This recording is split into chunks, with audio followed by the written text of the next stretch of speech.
ఒక మంచి మాటతో మనం ఈ కార్యక్రమాన్ని ప్రారంభించుకున్నాం. ఒక చెడ్డ మాటని ఎతటోళ్ళు చెవులు మనం చెప్పడం వల్ల అది ఆ చెవులోనే ఉండదు, ఆ మనిషి నోట్లోంచి రకరకాల చెవుల్లోకి అది దూరుతూ ఉంటుంది. అక్కడి నుంచి ఎంత చేటు చేయాలో అంత చేటు చేస్తుంది. ఒక మంచి మనిషిని కూడా బాధ పెడతా ఉంటుంది. చాలామంది బాధపడతా ఉంటుంది, ఒక మాటే కదా అని అలా వదిలేస్తూ ఉంటారు.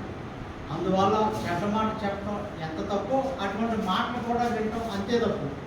అందువల్ల బ్యాలెన్స్గా ఉండి ఏది చెప్పాలి ఏది చెప్పకూడదు, ఏది అనేది ఎవరికి వాళ్ళు జస్టిఫికేషన్ చేసుకుని అట్లా నడవగలిగితే మంచి సమాజం, లేకపోతే మంచి కుటుంబం, మంచి మిత్రులు మనకు ఏర్పడతా ఉంటాయి. అదర్వైజ్ అన్నీ మనకు ప్రతికూలంగానే ప్రతిబంధకాలుగా ఉంటా ఉంటాయి. ఇకపోతే ఆర్టీఏ ప్రొటెక్షన్ కౌన్సిల్ ఆధ్వర్యంలో భీమవరం వృద్ధులాశ్రమాన్ని మేము గత 13 సంవత్సరాలుగా నిర్వహిస్తున్నాము. మా మీ తండ్రి గారు వారు మన సుపరిచితులు మొగల్తూరు నుంచి రాజావారు సంస్థానం వారసులు మాకు సంవత్సరం తరబడి ఒక 10-15 సార్లు అయినా భోజనం పెడతారు.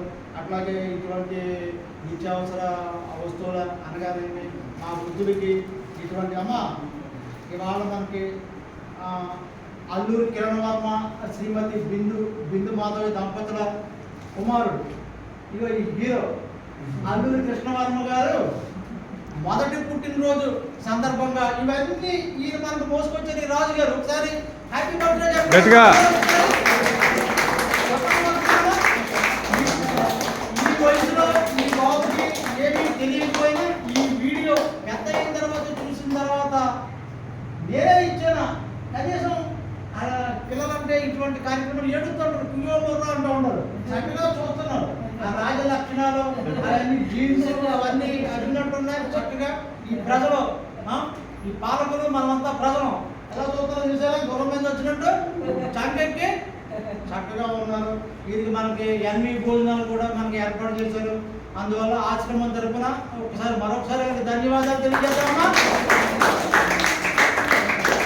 అలా అని ఆశ్రమ నిర్వహణకి మేము ఎవరి దగ్గర చందాలు పట్టడం కానీ కానుకలు స్వీకరించడం కానీ వీధిలో రసీదు పుస్తకాలు పెట్టి తిరగడం కానీ ఏనాడు లేదు. మా కష్టాలు చేద్దాం. నా పేరు రఘుమాన్, వారి పేరు రాజు. మేమిద్దరు 13 సంవత్సరాల క్రితం ఈ ఆశ్రమాలు స్టార్ట్ చేస్తాము.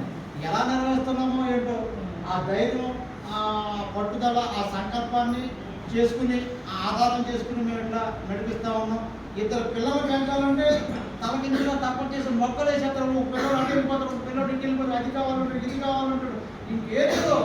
అటువంటి పరిస్థితుల్లో 50 మంది ఒక గొడుగు కింద మేము ఇట్లా సాగుతూ ఉన్నాం. మా తల్లిదండ్రులు ఎంతో వీళ్ళు అంతే అనుకుని ఇలా రేషన్ బియ్యంతో ఏనాడు వంట కానీ బియ్యం కానీ వండి పెట్టాం. మేము మన ఇంట్లో మనం ఏం తింటామో అవే పెట్టాం. సన్ఫ్లవర్ ఆయిల్తో వంటలు చేసి మాకు స్టాఫ్ ఉన్నారు. చక్కటి భోజనాలు ఏది కావాలంటే అది క్షణాల్లో. ఏదైనా పండుగ వస్తే స్వీట్ కావాలంటే స్వీట్ ఏర్పాటు చేసేస్తాం. ఇంకోటి ఏదో కావాలంటే వాళ్ళు చేపల కూర కావాలని అనుకోండి, రేపు ఎల్లుండి చేపల కూర ఏర్పాటు చేస్తాం. నిన్నే వీళ్ళందరికీ నేను సాయంత్రం మటన్ పెట్టాం. మటన్ పెడితే అసలు కంచాలన్నీ ఖాళీ అయిపోయింది, ఒక్క మెతుకు కూడా లేదు.